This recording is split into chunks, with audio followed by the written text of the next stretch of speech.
ሰላም ቤተሰብ እንዴት ናችሁ? ኤክሴልን በመጠቀም ሃይፖቴሲስ ቴስቲንግ እንዴት መስራት እንችላለን? በዛሬው ቪዲዮ ኤክሴልን በመጠቀም ሃይፖቴሲስ ቴስቲንግ እንዴት መስራት እንደምንችል ስቴፕ ባይ ስቴፕ እናያለን። ስለዚህ ለቻናሉ አዲስ ከሆናችሁ ላይክ እና ሰብስክራይብ አድርጉ። እንዲሁም ሐሳብ አስተያየታችሁን ኮሜንት ላይ አስቀምጡልኝ። ዳታችንን በዚህ መልኩ ከከፈትን በኋላ የኔ ቫሪያብል አሁን እዚህ ጋር ሜል ስኮር እና ፊሜል ስኮር ጋር ልዩነት አለ ወይስ ደግሞ የለም የሚለውን ቼክ ማድረግ ነው። ስለዚህ እዚህ የሜል ስኮር ሊስት አለ፣ እዚህ ጋር ደግሞ ፊሜል ስኮርስ ሊስት አለ። ስለዚህ የዚህን ሃይፖቴሲስ ቼክ ለማድረግ በሁለቱ ስኮር መካከል ዲፈረንስ አለ ወይስ ደግሞ የለም ብዬ ቼክ ለማድረግ መጀመሪያ እዚህ ጋር ዳታ ጋር እንሄዳለን። ዳታ ጋር ስንፈልግ ዳታ አናላይሲስ የሚል እንፈልጋለን። እዚህ ጋር አለች ኮርነር ጋር ማለት ነው፣ ራይት በቀኝ በኩል ኮርነር ጋር። እቺ ከሌለች እቺን አድ ማድረግ አለብን። መጀመሪያ እንዴት ነው አድ የምናደርገው? ፋይል ጋር እንሄዳለን። ዴን ፋይል ጋር አንዳንዳችሁ ጋር ኦፕሽን ሊል ይችላል፣ ሞር የሚል አለ ለኔ ጋር ለምሳሌ። ከዛ ኦፕሽንን እንነካለን። እዚህ ኦፕሽን ጋር አድ ኢንስ የሚል አለ እዚህ ጋር ማለት ነው። አድ ኢንስን አንዴ ክሊክ እናድርግ። ዴን ይሄን ክሊክ ካደረግን በኋላ የት ጋር ነው የምንሄደው? ኤክሴል አድ ኢንስ የሚል ነው። ኤክሴል አድ ኢንስ እዚህ ጋር ማለት ነው። ስለዚህ እዚህ ጋር ጎ ስንለው እዚህ መጨረሻ ላይ ማለት ነው ኤክሴል አድ ኢንስ የሚለው ጋር ጎ እንበለው። እዚህ ጋር ዳታ ኖ አናላይስ ቱልፓክ የሚለውን ክሊክ እናደርግና አንዴ ዴን ኦኬ እንለዋለን ማለት ነው። ኦኬ እንለዋለን። ከዛ በኋላ እዚህ ጋር ዳታ አናላይስ የሚለው ይመጣልናል። ይሄ ዳታ አናላይስ ከመጣልን ይሄን ዳታ አናላይስን አንዴ ክሊክ እናደርጋለን። ከዛ እዚህ ጋር ካሉት ውስጥ እኛ እንመርጣለን ማለት ነው የምንፈልገውን ቴስት። ምሳሌ ቫሪያንስ ቢሆን ኑሮ ቱ ሳምፕል ፎር ቫሪያንስ የሚለውን እንመርጣለን። እኛ አሁን በሁለቱ ኢንዲፔንደንት ሳምፕሎች መካከል ወይም ደግሞ በሜልና በፊሜል መካከል በስኮራቸው ልዩነት አለ ወይስ ደግሞ የለም የሚለውን ስለሆነ ቼክ የምናደርገው የት ጋር ነው የምንሄደው? እዚህ ቲ ቴስት የሚለው ጋር ማለት ነው። ቲ ቴስት ቱ ሳምፕል አሱሚንግ ኢኳል ቫሪያንስ የሚለውን እንነካለን ማለት ነው። አን ኢኳል ቫሪያንስ ከሆነ በእናንተ ወይ መንካት ትችላላችሁ። ግን አሱም በሁለቱ መካከል ያለውን ልዩነት ቼክ ለማድረግ ሚን ስኮራቸውን ቼክ ለማድረግ ስለፈለኩ እኔ የምፈልገው ቱ ሳምፕል አሱሚንግ ኢኳል ቫሪያንስ የሚለውን ነው። ስለዚህ እሱን አንዴ ክሊክ እናደርግና እዚህ ጋር ኦኬ የምትላለች ኦኬ እንነካት። ኦኬ የምትለዋን ስንነካት ይሄ ይመጣልናል። ስለዚህ እዚህ ጋር አሁን ቫልዩ ዋን ሬንጅ ይላል። የቫልዩ ዋን የመጀመሪያው የትኛውን ቫሪያብል ነው ቼክ ማድረግ የፈለግነው። ስለዚህ እኔ ሜል ስኮር ስለሆነ ሜል ስኮር የሚለውን መርጥለታለሁ ማለት ነው። ይሄው መረጥኩለት። ሜል ስኮር የሚለውን እዚህ ጋር የመጀመሪያው ጋር ሜል ስኮር የሚለውን መረጥኩለት። ሜል ስኮር ዴን ከኤ1 እስከ ኤ11 ድረስ ሴሌክት አደረገ። ወደ ቫሪያብል ቱ ስንሄድ ደግሞ ከየትኛው ጋር ነው ኮምፔር ማድረግ የፈለግሽው ነው። ማድረግ የፈለኩት ከፊሜል ጋር ስለሆነ ፊሜል ስኮር የሚለው ነው አሁንም እመርጥለታለሁ ማለት ነው። ከቢ1 እስከ ቢ11 ድረስ ከቢ1 እስከ ቢ11 ድረስ አስቀመጠልኝ። ከቢ1 እስከ ቢ11 ድረስ ዴን ሃይፖቴሲስ ሚን ዲፈረንስ የሚለውን ሌብልስ እንለዋለን። ሌብልስ እንነካና አልፋ ከ0.05 ነው ዲፎልቱ። ዴን አውትፑት ሬንጁ ከየት ጋር ይሁን ነው። አውትፑት ሬንጅ ማለት የሚመጣው አውትፑት የሚቀመጠው የት ጋር ይሁን ነው። ስለዚህ ይሄን ክሊክ እናደርግና እኛ የፈለግነውን እዚህ ጋር ከፈለግን ከኤ ከሆነ ከኤ፣ ከኤፍ ከሆነ ከኤፍ፣ ከዲ ከሆነ ከዲ ምሳሌ እኔ ከኢ እንዲጀምርልኝ ከፈለኩኝ ከኤቱ እንዲጀምርልኝ ከፈለኩኝ ይሄን ነካለው ማለት ነው። ወይም ደግሞ ሬንጅ ማድረግ ከፈለግን ይሄን ይዘን ትንሽ ሳፕ እናደርገዋለን። ይሄን መረጥንለት። ዴን እቺን ኦኬ ማለት ነው። ኦኬ ይሄው አመጣልኝ። ኤፍ ጋር ኤፍ ለምን መጀመሪያ ላይ ከሬንጁን ስሰጥ ከኤፍ ጀምርልኝ ስላልሁት ማለት ነው። ስለዚህ አሁን እዚህ ጋር እኛ እያሰፋን ማየት እንችላለን ማለት ነው። እያሰፋን ማየት እንችላለን። አውትፑታችን በዚህ ወይ መጥቶልናል። ስለዚህ አውትፑታችንን ቼክ እናድርጋው።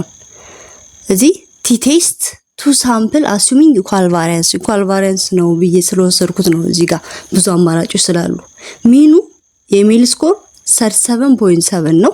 ፊሜል ስኮር ደግሞ 40 ነው አለን። ቫሪያንስ የሜል ስኮር 41.78 ነው። የፊሜል ስኮር ደግሞ 55.5 ነው። ዴን ኦብዘርቬሽን ሁለቱም ጋር 10 ኦብዘርቬሽን ነው። ይሄ 11 ያለው ከሜል ስኮር እና ከፊሜል ስኮር ጋር አብረን ቆጥረን ነው እንጂ ነምበር ኦፍ ኦብዘርቬሽኑ 10 ነው። ዴን ሃይፖቴሲስ ሚን ዲፈረንስ የሚለው ጋር እንሂድ። ሃይፖቴሳይዝ ሚን ዲፈረንስ ኢኳል ቱ 0 ያ ማለት በሁለቱ ሚኖች መካከል ልዩነት የለም ማለት ነው። ኖ ዲፈረንስ ማለት there is no difference ወይም ደግሞ በሁለቱ መካከል ዲፈረንሳቸው 0 ነው ማለት ነው። ዲፈረንሳቸው 0 ነው ማለት ደግሞ ምንድነው? በሁለቱ ሚኖች እኩል የሆነ ስኮር አላቸው ብሎ አስዩም ማድረግ ኤች1 ጋር ገና ማለት ነው።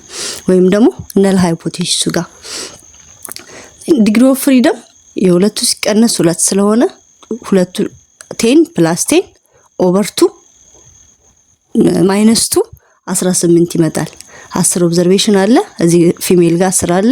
ሁለቱ ሲደመር 20 ከዛ ግሩፖች 2 ስለሆኑ ለሁለት ስንቀንስ 18 አለን ማለት ነው።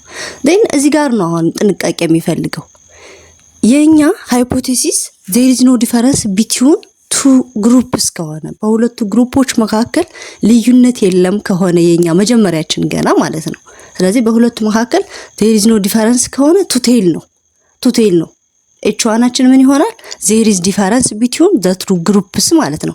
ስለዚህ no difference and there is difference ከሆነ there is no difference between two groups ከሆነ ወይም በሁለቱ ግሩፖች መካከል ልዩነት የለም ከሆነ ነል ሃይፖቴሲሳችን እና አልተርኔቲቭ ደግሞ በሁለቱ ግሩፖች መካከል ልዩነት አለ ሚል ከሆነ የምንጠቀመው የትኛውን ነው? ፒ ቱ ቴል የምትለዋን ነው እቺኛዋን ማለት ነው። እቺን ነው የምንጠቀመው there is no difference ከሆነ ልዩነት አለ ወይስ ደግሞ የለም የሚለውን ቼክ ለማድረግ ከሆነ ማለት ነው። ከዛ ውጭ ግን የሜል ወይም የፊሜል ይበልጣል ወይም ያንሳል የምንል ከሆነ ግን ዋን ቴል ነው የምንጠቀመው እቺኛዋን ፓርት ማለት ነው። ስለዚህ አሁን እኔ በሁለቱ መካከል ልዩነት የለም ከሆነ የምጠቀማት ፒ ቱ ቴል የምትለዋን ነው። ስለዚህ የሱ ፒ ቫልዩ 0.39 ነው። ይሄ 0.39 ከአልፋ ቫልዩ 0.05 በላይ ስለሆነ we cannot reject the null hypothesis null hypothesisአችን ሪጀክት ማድረግ አንችልም። null hypothesisአችን ደግሞ በሁለቱ ግሩፖች መካከል ልዩነት የለም የሚል ነው ማለት ነው። ስለዚህ ባለን ኤቪደንስ በሁለቱ ግሩፖች መካከል ልዩነት የለም ብለን ኮንክሉድ እናደርጋለን። ግን ይቺ ቫልዩ ፒ ቲ ቴስት ቱ ቴል የምትለዋ ከ0.05 በታች ብትሆን ልንኖር 0.01 ብትሆን 0.02 ብትሆን 0.03 ብትሆን በሁለቱም ሪጀክት ነል ሃይፖቴሲስ እናደርግና በሁለቱ ግሩፖች መካከል ልዩነት አለ ብለን ኮንክሉድ እናደርግ ነበር። ይሄ ለቱ ቴል ሲሆን ማለት ነው። ወደ ዋን ቴል ስንሄድ አሁን ሜል ስኮር ከፊሜል ስኮር ይበልጣል ኤንድ ሜል ስኮር ከፊሜል ስኮር አይበልጥም ወይም ያንሳል የሚል ከሆነ ሃይፖቴሲሳችን ነል ሃይፖቴሲስ የሚሆነው የሜል ስኮር ከፊሜል ስኮር ያንሳል ወይም ደግሞ እኩል ነው ማለት ነው። ኦልተርኔቲቭ ሃይፖቴሲሳችን ደግሞ ሜል ስኮር ከፊሜል ስኮር ይበልጣል ይሆናል ኦፖዚቱ ማለት ነው። ስለዚህ አሁን እዚህ ጋር ዋን ቴል ነው ይበልጣል ወይ ያንሳል ካለው ዋን ቴል ስለሆነ ይሄ 0. ይሄም እንዳጋጣሚ ሆኖ 0.199 ነው። ይሄም ከ0.05 በላይ ስለሆነ we can not reject the null hypothesis null hypothesisአችን የሜል ስኮር ከፊሜል ስኮር ያንሳል ወይም ደግሞ እኩል ይሆናል ማለት ነው። ግን ይሄ 0.01 ቢሆን ኖሮ የሜል ስኮር ከፊሜል ስኮር ይበልጣል ብለን ኮንክሉድ ማድረግ እንችል ነበር ማለት ነው። ስለዚህ ይሄ ዋን ቴል እና ቱ ቴል አመራረጣችን based on equality ወይም ደግሞ ማትማቲካል ኦፕሬሽን ነው። እኩል ናቸው ወይም ደግሞ እኩል አይደሉም ብለን ቼክ የምናደርገው ወይ ቴስት የምናደርግ ከሆነ የምንጠቀመው ቱ ቴልን ነው። ግን ይበልጣል ወይም ደግሞ ያንሳል አንደኛው ካንዱ ይበልጣል ብለን ወይም ደግሞ አንደኛው ካንዱ ያንሳል ብለን ሃይፖቴሲሱን ቼክ የምናደርግ ከሆነ የምንጠቀመው ዋን ቴልን ነው ማለት ነው። ስለዚህ የዚህን የዋን ቴልን ወይም ደግሞ የቱ ቴልን ፒ ቫልዩ በማየት ነል ሃይፖቴሲሱን ሪጀክት ወይም ደግሞ ነል ሃይፖቴሲሱን አክሰፕት ማድረግ እንችላለን ማለት ነው። ነል ሃይፖቴሲሱ ደግሞ ለዋን ቴል ከሆነ ለዛን ኦር ኢኳል ቱ ወይም ደግሞ ግሬተር ዛን ኦር ኢኳል ቱ ይሆናል። ቱ ቴል ከሆነ ደግሞ ዜር ኢዝ ኖ ዲፈረንስ ቢትዊን ቱ ግሩፕስ ሚን ብለን ሃይፖቴሲሱን ሃይፖቴሳይዝ እናደርጋለን ማለት ነው። ስለተከታተላችሁኝ በጣም አመሰግናለሁ። እንደዚህና መሰል ቪዲዮዎች እንዲደርሷችሁ ቻናሉን ላይክ ኤንድ ሰብስክራይብ አድርጉ። እንዲሁም ሐሳብ አስተያየት ካላችሁ ኮሜንት ላይ አስቀምጡልኝ።